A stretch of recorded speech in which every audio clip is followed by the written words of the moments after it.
There was some highs, there was some lows. Let's do the mid-year freakout book tag and then talk about a little 2025 book stats. Welcome back, y'all. Welcome back.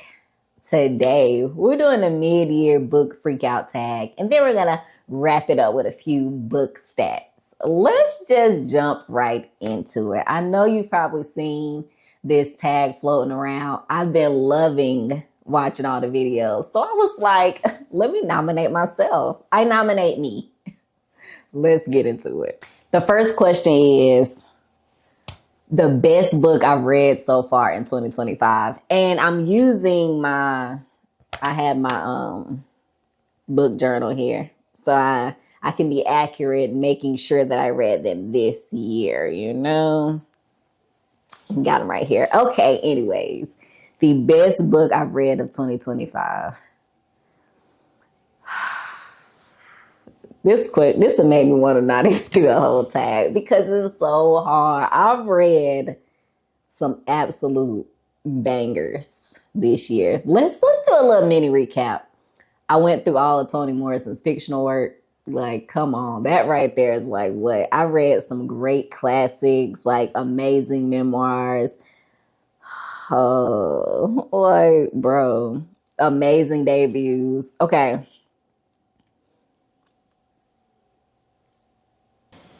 If this was a top 20, boom, I can name my top 20. Top 1 is so hard because, like, I'm not going to overthink it. I want to overthink it. I really want to overthink it, but I'm not. But I really want to. I'm a cheat. Oh, this shouldn't be this hard. And my husband be like, you doing too, like you thinking too much about it. Just pick one. And I can't pick one because I'm me. So I'm a cheat and pick a group. I'm gonna pick a group. I'm gonna say Toni Morrison's catalog. I know.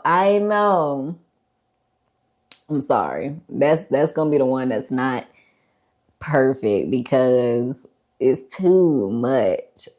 Toni Morrison's catalog. Let's just say all of these. Next question. The best sequel that I read of 2025. I read a few sequels. Okay, a few. And I am going to have to say, and by a few, I mean a few. More than I thought. I'm gonna have to say, here I go again. Okay. A sequel, though commonly references the second book of a duology or a series, it can be any subsequent books. So I'm going to choose not the second book in the Harry Potter series. I'm not choosing the Chamber of Secrets, but I'm going with the Half-Blood Prince. We just finished up the Harry Potter series. And I feel at first like the Goblet of Fire was my number one for a minute in the series. But the Half-Blood Prince, I just feel like I just got something else from it. My kid's still saying that the Goblet of Fire is his favorite, but I'm going to go with the Half-Blood Prince, okay? I hope the rest of these are easier to answer. And I'm doing these on the cuff, so we'll see. The new release you haven't read yet but want to. It's a couple. New release I haven't read yet but want to. I feel like I need to redo this whole video and just like take it from the top because, okay.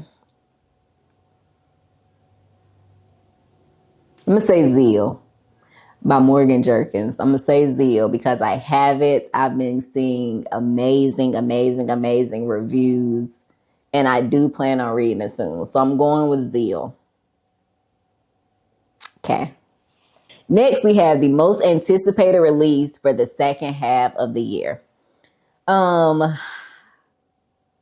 many, but I will say I did just read It Ends with Fire, and I'm excited about the new release coming up. I'll put it up on the screen, and I'm also excited about Alchemized, which is like she was a fan fiction, right? And then she does like a lot of Germani, like Draco and Hermione fanfic, but this is being Manicled is being like re-released and kind of changed up to be able to be sold. So I'm interested to see the difference between the two, the fanfic, and what changed and how it changed and if it holds the same weight.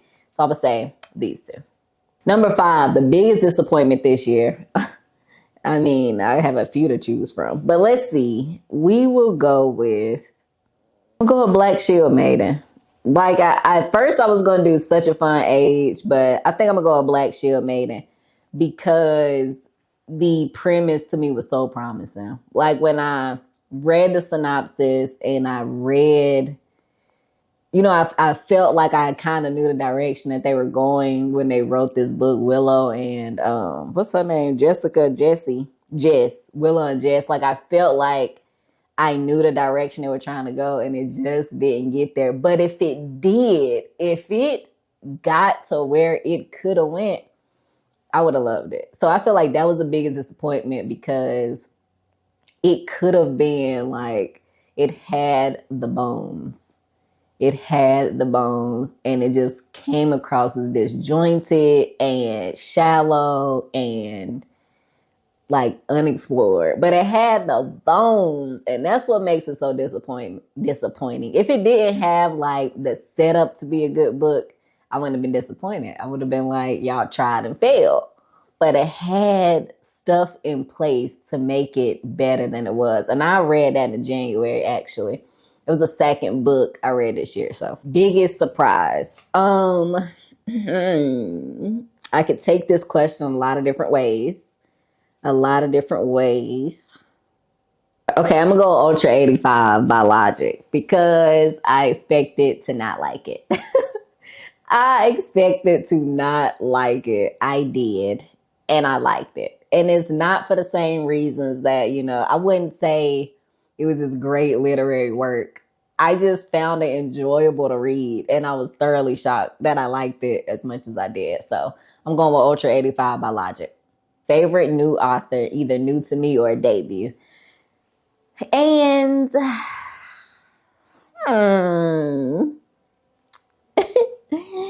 let's see.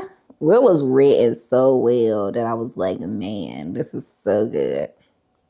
Okay, this author is not new by any means, but it's the first book. I've only read his books this year. I'm catching up. I'm playing catch up. And that would have to be Richard Wright. I read Native Son a few months ago. I just read Black Boy. And I would say new to me author will be Richard Wright. Like, that man be writing. And it's so layered and it's so dense and it's so dense in a good way. And it's so much to unpack. And I just feel like he does a good job conveying really big issues. So I'm going Richard Wright. Newest fictional crush. I don't have one. Sorry. Next. Newest favorite character. Let me see. Let me. I think I have one, but let me just scan through. I think I'm gonna go with Holden Caulfield. And The Catcher in the Rye. Yeah.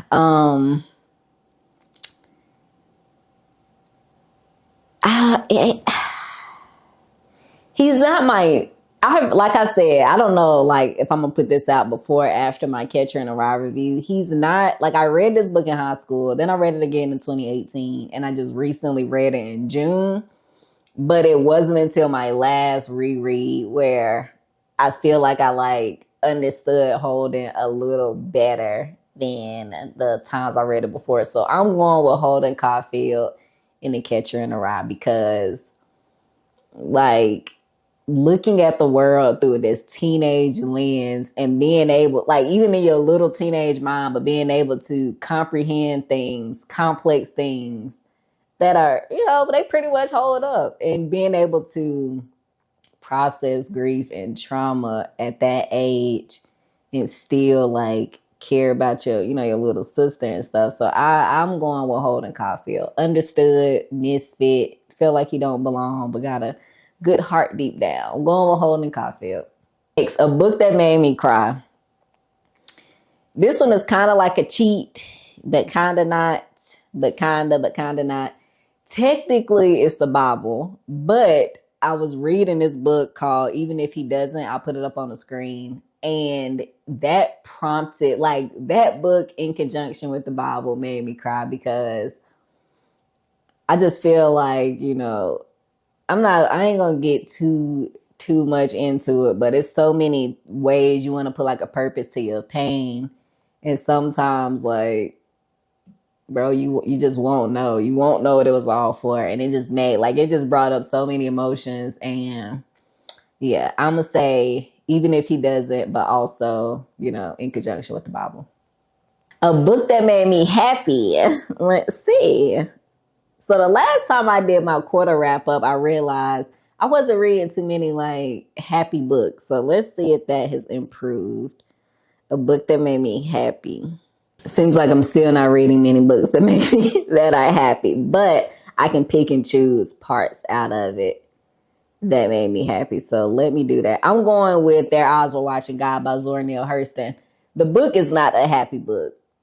It made me happy because it was so good. It felt so familiar. I felt like the target audience for it. And I was so like, it was so satisfying to read it. So that's why I put this book as a book that made me happy. Not because I felt this strong, joyous emotion while reading it.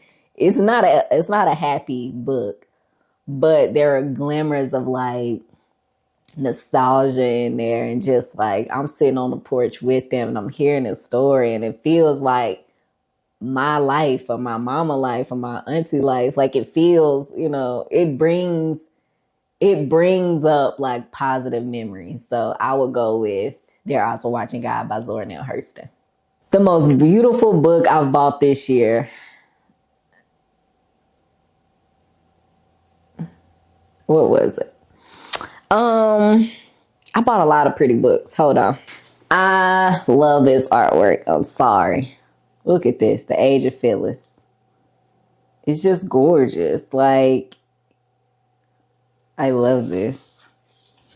Nothing like spectacular on the inside, but it's just gorgeous. Like, yeah. That's what I'm going with. This is a picture I would hang up and put on my wall. Yeah. Nappy edges. This is a close second. It's like the most beautiful books is artwork that I would literally put on my wall. Like, how gorgeous is this? How freaking gorgeous. I'm trying to get a good pic. Look at this. Like, let's be so for real. I'll put this on my wall. Yeah. Okay. Okay. What books do you need to read by the end of the year? Need? Oh, that's so subjective. But anyways, I have a few that I really, really want to read. I don't know if y'all are new here or not, but I do like a yearly TBR. So I literally have the books on here that I am going to read. It's not a complete list because I add on to that each year, but I'm just going to name a few. Not each year, each month. But I'll name a few that I want to read. Cry the Beloved Country, because it's a part of the series. I can't believe you haven't read that yet, so I'll read that for sure. I'm actually reading that in the month of July. I'm going to read the Nubia The Awakening and Nubia The Reckoning, because me and my sons have a book club together, and that is the next pick. So yeah, both of those books, reading those, one in August and one in September. I'm for sure going to read, what else? I'm going to read The Brothers K. I got that slated for September. And then just one more for good measure. Oh, how could I forget? And then I really want to read What in Me is Dark. I really like classical poetry. I like Milton a lot. And this book is kind of based on Paradise Lost, which I've read several times. I may or may not have been in the classical poetry club in college. Don't ask about that. But yeah, so I'm gonna read that. I'm interested to see what he kind of pulls from it, the parallels, and how it's relevant today. So that's what I'll read. Is that it? Let's see. Let me see. That's it. It's all 13 questions. And I struggled through that because I struggled through that. It was a lot because I didn't, it was so hard to make like a definite, like this is the best, this is the worst, like, so did what I could. Let me jump into these stats real quick, real quick. I'm gonna start sharing my screen. Yeah, we're gonna use StoryGraph for my stats. So here we go. You see one of my current read right now is East of Eden by John Steinbeck. Thoroughly enjoying it. As we speak, I've been trying to record a reading vlog, which is probably one of the hardest videos for me to record for several reasons. But yeah, let's just get into the stats. All right, here we go. So far this year, I've read 92 books. That's 31,717 pages, period. The average time for me to finish a book is 13 days. I will say that's a little skewed. It is and it's not because I have my textbooks in here that I read fully. Like I got two categories of textbooks. Ones that I just use like as a reference or I'm like, going back and forth. But then I have some books that I literally read like cover to cover. So those are in there. The Bible is in there and some other stuff. But yeah, 13 days. Most books that I read are reflective. I can see that. Emotional, yeah. Dark, yeah. Challenging, and the smallest looks to be funny, hopeful, and lighthearted. Didn't I just say I need to up those numbers? Okay. Okay, so pace, medium 60%, slow 19%, fast 20%. Okay, page number. So 49% of the books that I read are less than 300 pages. 36% of the books that I read are between 300 and 499 pages. And only 15% of the books that I read are over 500 pages. Okay. 25% of the books I read are nonfiction and 75 are fiction. Makes sense. I can see that. Okay. Genres, classics by far, then literary, historical, fantasy, sci-fi, memoir, thriller, middle grade. Yeah, that's that Harry Potter coming through. Dystopian, LGBTQIA plus, history, politics. Yeah, okay. Biblical, Christian, nonfiction, religion, LGBTQIA, speculative fiction. Okay. 80% of the books that I read are physical, 18% digital, and 1% audio. Okay. Most read authors, Toni Morrison, period. J.K. Rowling, Anonymous, Daniel Black. Wonder who that Anonymous is. Anyways, languages, English mostly. The French and the Swedish books, those are both translated works. So yeah. Let's see. I read the most books. Yeah, I read the most books in June and the most pages in June. June, that's interesting. I don't know why that's so shocking to me. I feel like I read, yeah. Well, I read the same amount of books in June and January, but yeah, okay. Okay, we'll take that. And then I don't give my books ratings on StoryGraph. The one that has a rating is because it was a reread. And so that rating was on there. But yeah, I'm pretty sure that was Catcher in the Rye. The first time I read it, I probably rated it on Goodreads. But when I imported it to StoryGraph, it was still on there. But yeah, and then just a quick shot. These are the books right here that I read this year so far. Yeah, the most books I read in a month was 17. The least amount I've read so far has been 6. And yeah, it's been a mixed bag. I can't say like I actually enjoyed almost all of these books. There were some disappointments like I mentioned before, but I feel like I've had a really good reading year, like picking some straight up like bangers. So yeah. That's it for this video, y'all. If you want to do the book mid-year book freak out tag, I'll put the questions in the description below. And yeah, be better than me. And actually probably think about these beforehand, because sitting here trying to look through and decide on the spot, I should have probably decided beforehand. But anyways, thank y'all for watching, and I'm going to see y'all on the next one.